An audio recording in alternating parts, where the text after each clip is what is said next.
Before we begin, subscribe and tell us in the comments what city or country you're watching from. Tonight, a billionaire's fiancé will hide a black maid's life-saving medicine and laugh as she collapses, without realizing the billionaire has returned early enough to witness everything. Still pretending you can't stand? Sloane Whitaker laughed as Dalia Monroe gripped the edge of the marble table. The black maid's face had turned pale beneath her deep brown skin. Sweat gathered along her forehead, and the crystal glasses on her tray rattled violently. "My medicine," Dalia whispered. "Please give me my pouch." Sloane stood near the penthouse fireplace holding a small blue medical bag behind her back. Inside were Dalia's prescribed anti-seizure tablets, emergency identification card, and rescue medication. "You mean this?" Dalia reached for it. Sloane lifted it higher. "You disappeared into the staff restroom during my engagement rehearsal. Now you expect me to believe you're suddenly sick. I told you during hiring that I have epilepsy. You told human resources. You didn't tell my guests." Dalia's vision began breaking into flashes. The chandelier above the ballroom seemed to split into 3 separate lights. "I missed my afternoon dose because you took my bag. I removed an unnecessary distraction." "It isn't a distraction. I need it." Sloane glanced toward the empty ballroom. The photographers had gone downstairs to prepare for the charity gala, and the other employees were arranging tables in the adjoining dining room. No witnesses. That was how Sloane preferred to punish people. "You embarrassed me in front of the designer," she said. "You told her the dresses delivered for the staff were unsafe. The collars were fastened with hidden pins. One maid was already bleeding. You should have stayed silent. I won't let someone get hurt to protect your photograph." Sloane's smile disappeared. "You are remarkably proud for a woman who cleans bathrooms. And you are remarkably cruel for a woman asking the public to donate to sick workers." The charity gala that evening was supposed to celebrate the Calder Employee Health Foundation. Billionaire Vincent Calder had created it after his father died from an untreated neurological condition. Sloane would stand on stage beside him and announce a new medical support program for household and hotel employees. Behind closed doors, she mocked staff members who needed that support. Dalia had seen her cancel a driver's therapy appointments, reject a cook's disability accommodation, and threaten to reveal private medical records whenever an employee challenged her. That afternoon, Dalia found a locked cabinet inside Sloane's dressing room containing copies of those records. Before she could photograph them, Sloane entered and seized her medical pouch. Now Dalia's knees weakened. "Give it back," she said. "Apologize first." "For what?" "For accusing me of endangering the staff. You are endangering me right now." Sloane moved closer and lowered her voice. "No one will believe that. They'll say you collapsed because you hid your condition when you accepted the job. My condition is documented. Not after the employment file is corrected." Dalia stared at her. "You changed my medical records." "I simplified them." A sharp buzzing filled Dalia's ears. She recognized the warning. Her body was running out of time. She lowered the tray before she dropped it. "Sloane, listen carefully. Call medical security. Tell them I may have a seizure." Sloane placed the blue pouch on top of the fireplace mantel, deliberately out of reach. "You don't give orders in my home. It's Vincent Calder's home. After Saturday, everything he owns will belong to both of us." Dalia took one unsteady step toward the mantel. Sloane blocked her. "Perhaps losing this job will teach you humility. You can fire me after you give me my medicine." Sloane laughed again. Then Dalia's legs folded beneath her. Her shoulder struck the marble floor. The room tilted into darkness. Sloane watched her fall without moving. For one terrible second, amusement remained on her face. That was the exact moment Vincent Calder entered the ballroom. He had returned from Washington 3 hours early after his foundation attorney warned him that several employees' medical claims had been mysteriously rejected. He saw Dalia convulsing on the floor. He saw the blue medical pouch above the fireplace. And he saw his fiancée laughing. "What did you do?" Sloane spun around. "Vincent." He dropped his briefcase and ran to Dalia. "Call an ambulance." She's being dramatic, Sloane said. She does this whenever someone corrects her. Vincent looked at Dalia's rigid body and the blood forming where her shoulder had struck the floor. This is not dramatic. He reached toward her, but a staff nurse rushed in. Don't restrain her. Move the furniture away. Vincent pushed the marble table back while the nurse protected Dalia's head with a folded jacket. Does she have medication? The nurse asked. Sloane said nothing. Vincent followed her gaze to the mantel. He grabbed the blue pouch. Inside, he found the emergency instructions. Epilepsy. Rescue medication if seizure exceeds 5 minutes. The handwritten time on Dalia's dose card showed she should have taken her regular medication nearly 3 hours earlier. Vincent faced Sloane. Why did you have this? She left it lying around. Dalia had managed to speak before collapsing. Vincent had heard her say, "You took my bag." The nurse administered the rescue medication as security called paramedics. Dalia's convulsions slowly weakened, but she did not regain consciousness. Vincent stood. Tell me the truth. Sloane folded her arms. She accused me of tampering with staff medical files. Did you? No. Vincent opened the pouch again. Beneath Dalia's identification card was a small brass key. A label was attached. Sloane's private cabinet. Sloane's face lost color. Vincent ordered security to open the dressing room cabinet.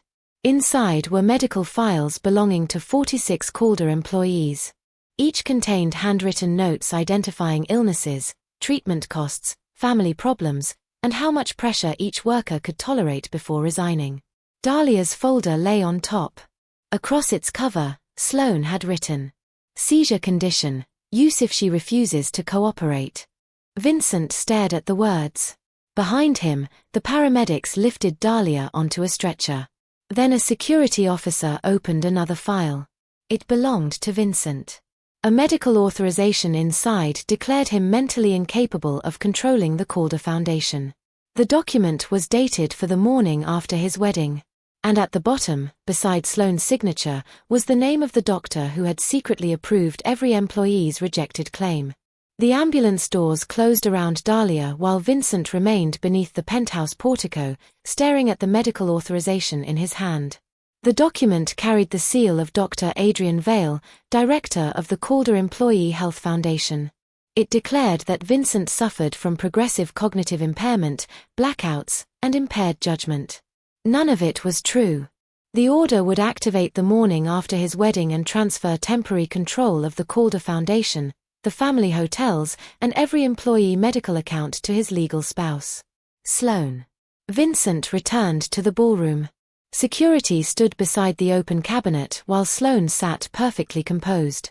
"Where did this come from?" he asked. "I have never seen it." "Your signature is on it." "Then someone copied it." "Your handwriting is across Dalia's file." Sloane rose. "You are trusting a maid over the woman you are marrying?" "I am trusting what I watched you do. You walked in at the worst possible second. There is no good second for laughing while someone begs for medicine." Her expression hardened. She stole the cabinet key and planned to blackmail the foundation during the gala.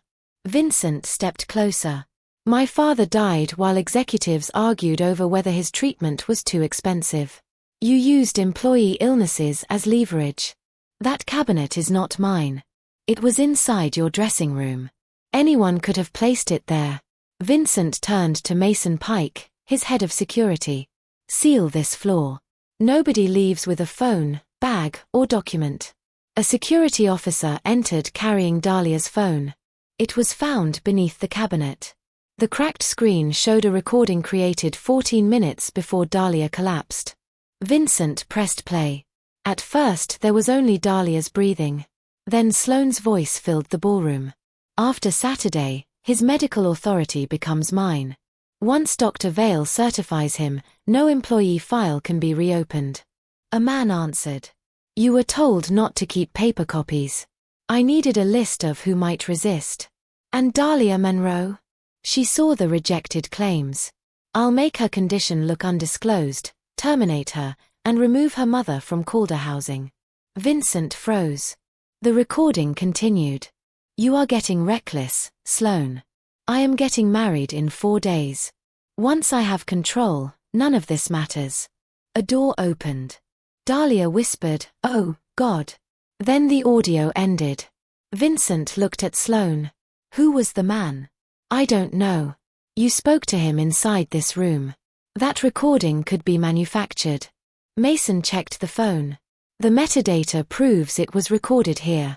Before Vincent could answer, every light in the penthouse switched off. The emergency system failed to activate. Glass shattered near the cabinet. Mason shouted, "Nobody move." A figure struck Vincent's shoulder and rushed toward the service corridor. Security lights flickered on 3 seconds later. The cabinet was burning.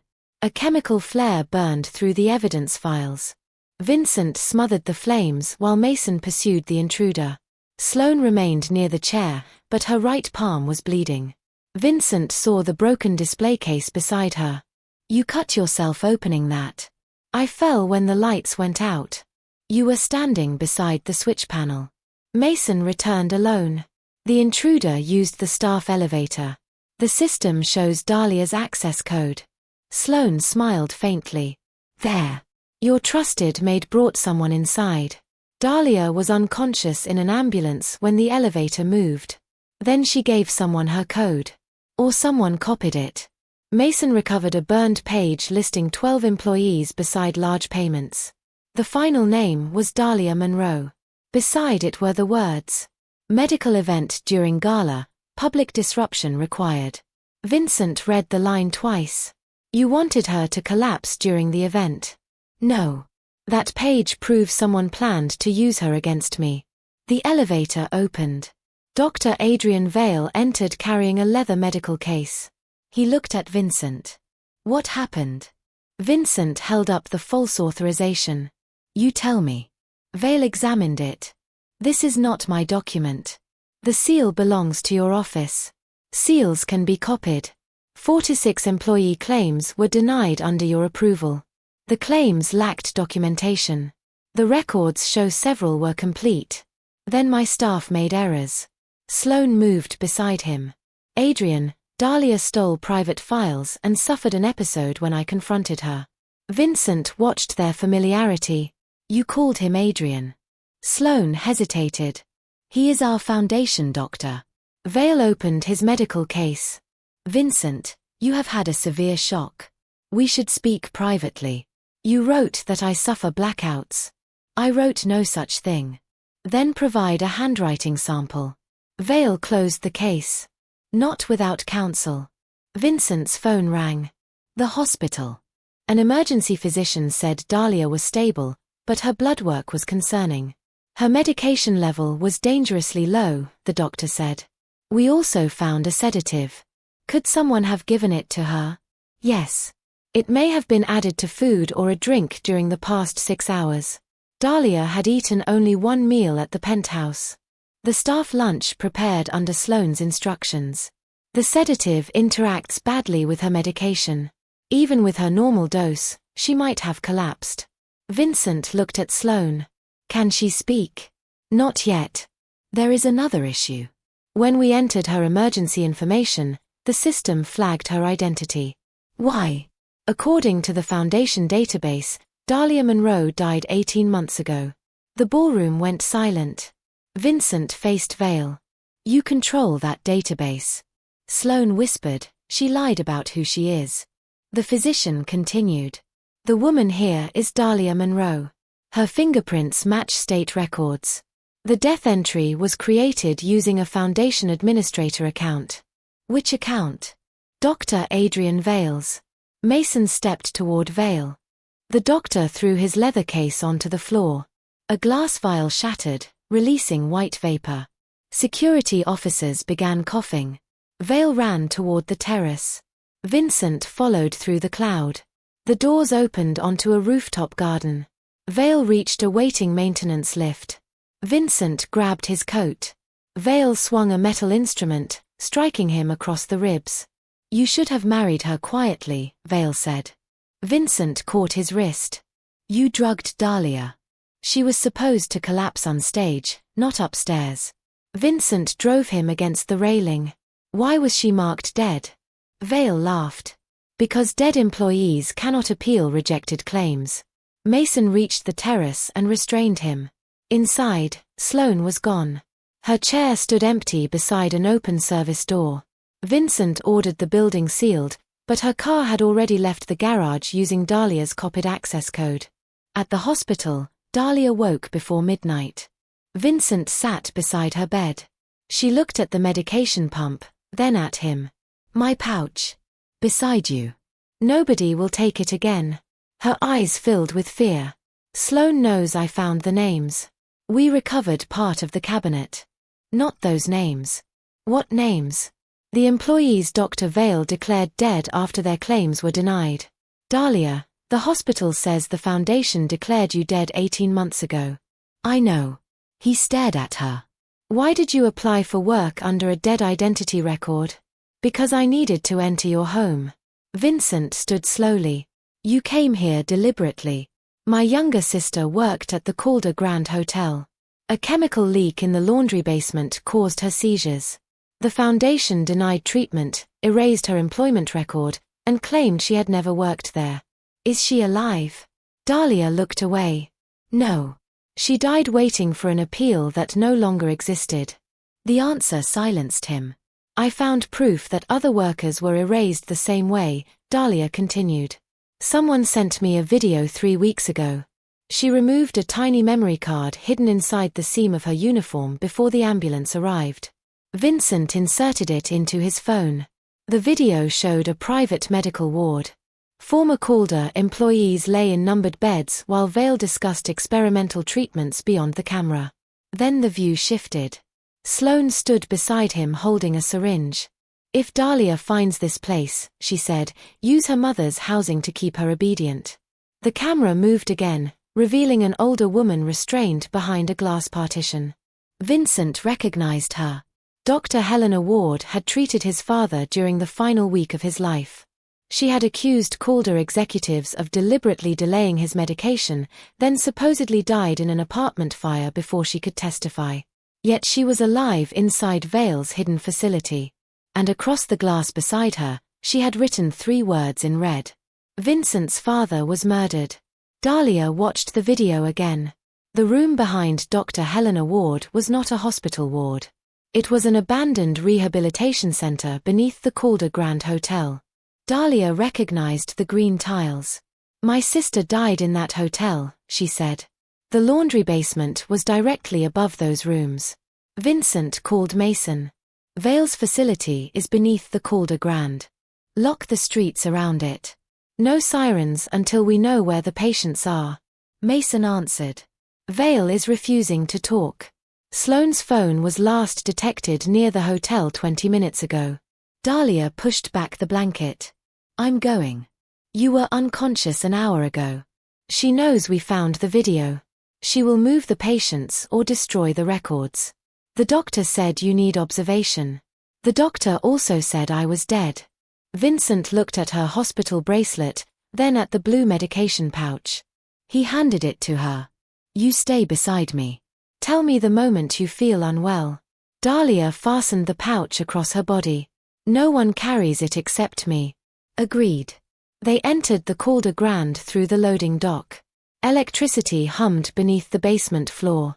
Mason's team found fresh tire marks leading to a sealed laundry entrance. The steel door required a foundation medical code. Dalia entered the number written on her sister's final denied claim. The lock opened. Vincent stared at her. They used rejected claim numbers as access codes. So every patient became a key, Dalia said. And every key disappeared when the record was erased. A freight elevator descended below the building's official foundation. Its control panel showed no floor numbers, only names. Ward A. Ward B. Archive. Transfer. Dalia pressed archive. The elevator moved downward. When the doors opened, rows of metal shelves stretched into darkness. Each shelf held employee files, medication boxes, and sealed bags containing watches, badges, and wedding rings. Belongings taken from people declared dead. Vincent picked up a Calder Hotel badge. The photograph showed an elderly kitchen worker he remembered congratulating at a retirement ceremony. According to the label, the man had died 6 years earlier. A weak voice came from behind the shelves. "Mr. Calder?" The worker himself stepped into the light. He was thinner, leaning on a metal frame, but alive. Vincent's face changed. "Mr. Ramos?" The man began crying. "They told my family I died during treatment. They said if I refused the research program, my wife would lose her home." More figures emerged. A housekeeper. A bellman. A driver. 9 employees had been kept inside the underground facility after their medical records were erased. Some had been forced into experimental drug trials. Others were kept as leverage because they had witnessed financial crimes. Dalia searched every face. "Where is Dr. Ward?" Mr. Ramos pointed toward the transfer wing. "Sloan took her 10 minutes ago. She said the ward was being evacuated." A warning alarm sounded. Red letters appeared above the elevator. "Biological decontamination in 6 minutes." Mason checked the ventilation map. "That isn't decontamination. The system will flood the lower levels with industrial sterilizing gas." Vincent looked at the patients. "How many people are here?" 23, Mr. Ramos answered. "Some cannot walk." The freight elevator locked. Dalia opened a wall cabinet and found evacuation diagrams. Every official exit led through electronically sealed doors. But one hand-drawn line had been added in pencil. It ran from the old laundry drainage tunnel to the hotel boiler room. "My sister drew like this," Dalia whispered. The arrows were shaped into small triangles, the same way her sister had marked grocery lists and bus routes. She was here after the Foundation claimed she died. Vincent turned toward her. "You said she died waiting for an appeal." "That is what they told me." Dalia followed the pencil line to a service wall. Behind a loose tile, she found a cloth bracelet bearing her sister's initials. NM. Her breathing stopped. "Nia may have survived longer than I knew." The alarm announced 5 minutes. They divided the group. Mason and 2 officers moved patients toward the drainage tunnel while Vincent and Dalia entered the transfer wing to find Helena. The corridor ended at a glass laboratory. Sloan stood inside beside Helena Ward, who was strapped to a medical chair. A silver case rested on the counter. Sloan held a syringe against Helena's neck. "Open the door," Vincent ordered. Sloan looked at him through the glass. "You should have stayed at the hospital. You hid Dalia's medicine and tried to kill her. I needed her unconscious long enough to retrieve the card. You laughed while she collapsed." Sloane's composure cracked.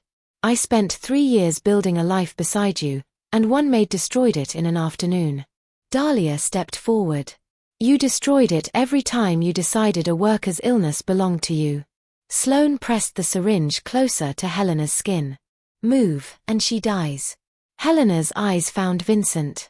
"Your father discovered the erased claims," she said weakly. "Vale changed his medication after he ordered an audit." Sloan tightened her grip. "Be quiet." "He did not die from his illness," Helena continued. "He died because the Foundation board needed his signature authority to pass to Vincent before Vincent understood what they had built." Vincent's hands curled into fists. "Who ordered it?" Helena looked toward the silver case. "The original authorization is inside." Sloan smiled. "And it disappears with this floor." The timer reached 4 minutes. Dalia studied the glass. It was reinforced, but the medicine delivery hatch beneath the counter had a manual latch on their side. She lowered herself as though weakened. Sloan noticed. "Not feeling well again?" Dalia placed one hand against the wall. "My dose was delayed." Vincent moved toward her. Sloan laughed. "You see. She will always be a liability." Dalia slid her fingers beneath the hatch and pulled. The metal panel opened. She seized Sloane's ankle through the gap. Sloane fell, and the syringe skidded across the floor. Vincent forced his arm through the opening and released the interior lock. The glass door opened. Mason rushed in as Sloane reached for the silver case. Dalia got there first. Sloane grabbed her medical pouch. The strap tightened around Dalia's neck. "Give me the case." Dalia drove her elbow backward and tore free, but Sloane ripped the pouch away. She ran toward a second elevator carrying Dalia's medicine. Vincent followed. "Sloane, stop." The elevator doors closed between them. Its display showed one destination. Transfer platform. Helena stared at the timer. "She is going to the river tunnel." Vale's patients were transported by medical barge. Mason helped release her restraints. Vincent opened the silver case. Inside was his father's original audit order, a vial bearing his father's patient number, and a list of board members who approved the illegal trials. The final signature was not Vale's. It belonged to Eleanor Calder, Vincent's mother, who had supposedly died 12 years before his father. Vincent stared at the name. Helena shook her head. "That signature is real." Dalia turned toward the transfer elevator. Sloane had her medication. 23 patients were still trapped below ground. And somewhere beyond the river tunnel, the woman Vincent had mourned since childhood might still be alive, and controlling the entire operation. The timer reached 3 minutes as Mason led the patients into the drainage tunnel. Vincent, Dalia, and Helena took the transfer elevator toward the river. Dalia's hands trembled again, but she kept her eyes fixed on the descending numbers. "You need your medication," Vincent said. "I need Sloane stopped first." "You need both." The doors opened onto a platform beneath the hotel. A black barge waited beside the dock, its engines running. Sloane stood at the gangway with Dalia's blue pouch in one hand and the silver case's access key in the other. Behind her stood a tall woman in a white coat. Vincent stopped. He recognized her face from the portrait above his childhood staircase. "Mother." Eleanor Calder looked at him without surprise.